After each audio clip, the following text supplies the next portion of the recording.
Assalamualaikum warahmatullahi wabarakatuh.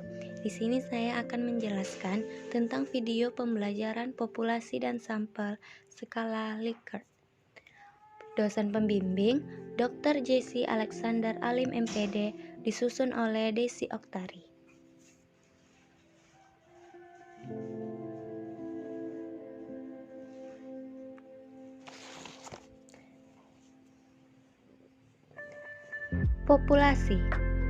Populasi adalah jumlah keseluruhan dari satu satuan atau individu-individu yang karakteristiknya hendak diteliti, dan satuan-satuan tersebut dinamakan unit analisis, dan dapat berupa orang-orang, institusi-institusi, benda-benda, dan lain sebagainya.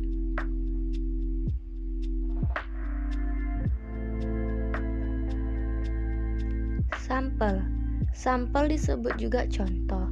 Berdasarkan pakar atau ahli, sampel adalah sebagian dari populasi yang karakteristiknya hendak diteliti. Sampel yang baik, yang kesimpulan dapat dikenakan pada populasi, adalah sampel yang bersifat representatif atau yang dapat menggambarkan karakteristik populasi.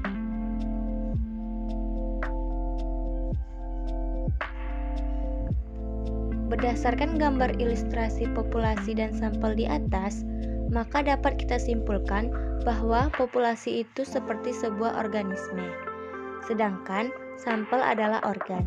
Jadi, sampel adalah bagian yang tidak terpisahkan dari populasi, dan sampel dalam hal ini haruslah dapat mewakili karakteristik dari keseluruhan populasi.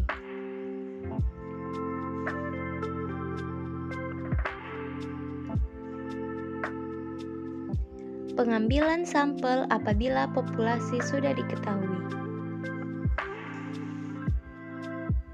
Rumus Shovlin. Secara matematis, rumus Shovlin yang kita gunakan untuk menentukan jumlah sampel adalah sebagai berikut. Rumus Shovlin, rumus ini terkenal karena cukup singkat. Dia hanya menggunakan populasi dan juga margin of error. Tinggal dibuat seperti ini, sudah jadi jumlah atau besar sampelnya.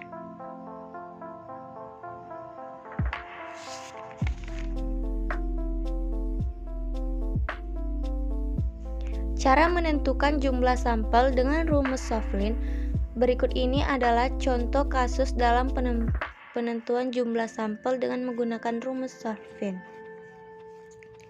Contoh kasus, di perusahaan XYZ, seorang supervisor ditugaskan oleh manajemennya untuk meneliti adakah pengaruh pemberian tunjangan transportasi terhadap kinerja karyawannya. Jumlah karyawan pada perusahaan tersebut adalah sebanyak 1.000 orang. Untuk menghemat waktu dan biaya, supervisor tersebut kemudian memutuskan untuk melakukan penelitian dengan menggunakan sampel berdasarkan rumus Shovlin. Berdasarkan toleransi kesalahan yang ditetapkan adalah 10%.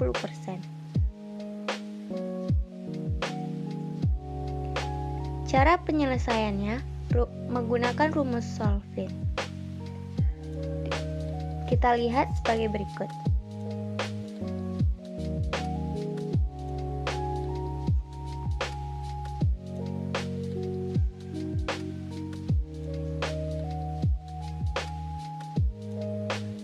Maka hasil yang kita dapatkan adalah menjadi 91 orang. Perhatikan, hal yang perlu diperhatikan adalah penentuan jumlah sampel dengan rumus Shovlin ini hanya dapat digunakan apabila jumlah populasinya diketahui.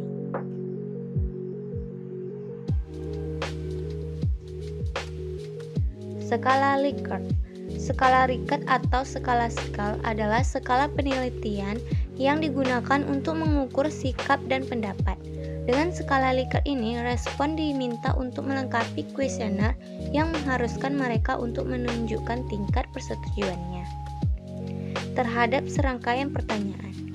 Pertanyaan atau pertanyaan yang digunakan dalam penelitian ini biasanya disebut dengan variabel penelitian dan ditetapkan secara spesifik oleh peneliti.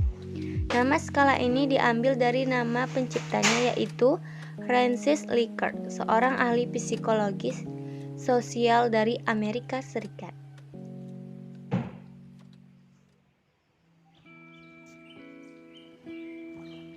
Tingkat persetujuan yang dimaksud dalam skala Likert ini terdiri dari 5 pilihan skala yang mempunyai gradasi dari sangat setuju hingga sangat tidak setuju.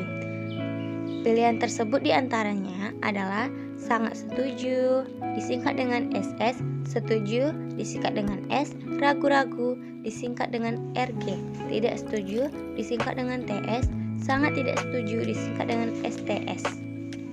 Selain gradasi persetujuan dapat juga digunakan pada beberapa jenis gradasi tentang sikap dan pendapat seperti sangat suka, suka, netral, tidak suka.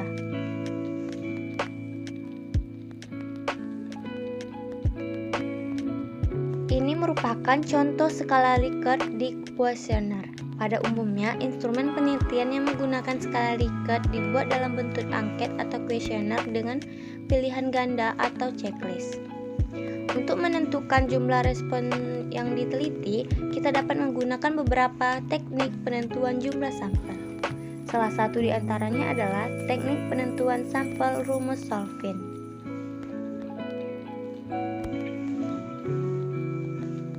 Misalnya, dalam perhitungan rumus Solvin ini mendapatkan hasil 100 orang responden. Jawaban dari 100 responden tersebut akan dianalisis dengan melakukan perhitungan seperti contoh di bawah ini. 30 responden menjawab sangat setuju. 30 responden menjawab setuju. 5 responden menjawab ragu-ragu. 20 responden menjawab tidak setuju. 15 responden menjawab sangat tidak setuju. Berdasarkan data tersebut, terdapat 60 responden atau 60% yang menjawab setuju dan sangat setuju 30 responden. Dengan hasil tersebut dapat diambil kesimpulan bahwa mayoritas karyawan di perusahaan tersebut setuju dengan peraturan perusahaan.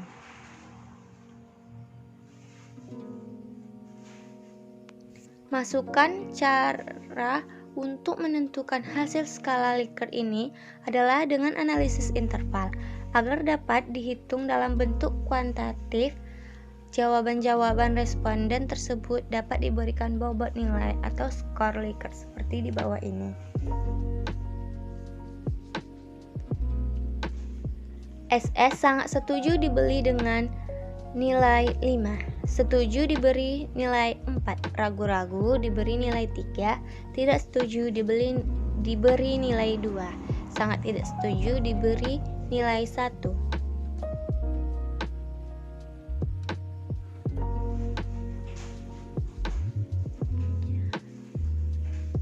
Masukkan total skor Likert dapat dilihat dari perhitungan di bawah ini. Jawaban sangat setuju 30 responden dikali 5 sama dengan 150. Jawaban setuju 30 responden dikali 4 sama dengan 120. Ragu-ragu 5 responden dikali 3 sama dengan 15. Tidak setuju 20 responden dikali 2 60. Sangat tidak setuju 15 responden dikali 1 15. Jadi total skor yang kita dapat adalah 360. Skor maksimum 100 dikali 5, 500. Jumlah responden X tertinggi Likert. Skor minimum 100 dikali 1, 500. Jumlah responden dikali skor terendah Likert.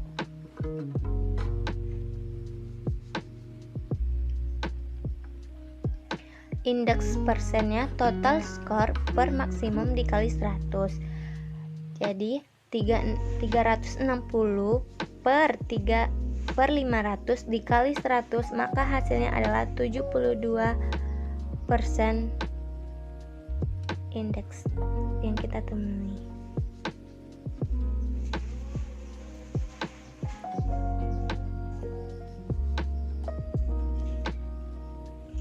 Interval penilaian. Indeks 0% per 99% sangat tidak setuju. Indeks 20% 39,9% tidak setuju. Indeks 40%, 59,9% ragu-ragu. Indeks dari 60%, 79,9%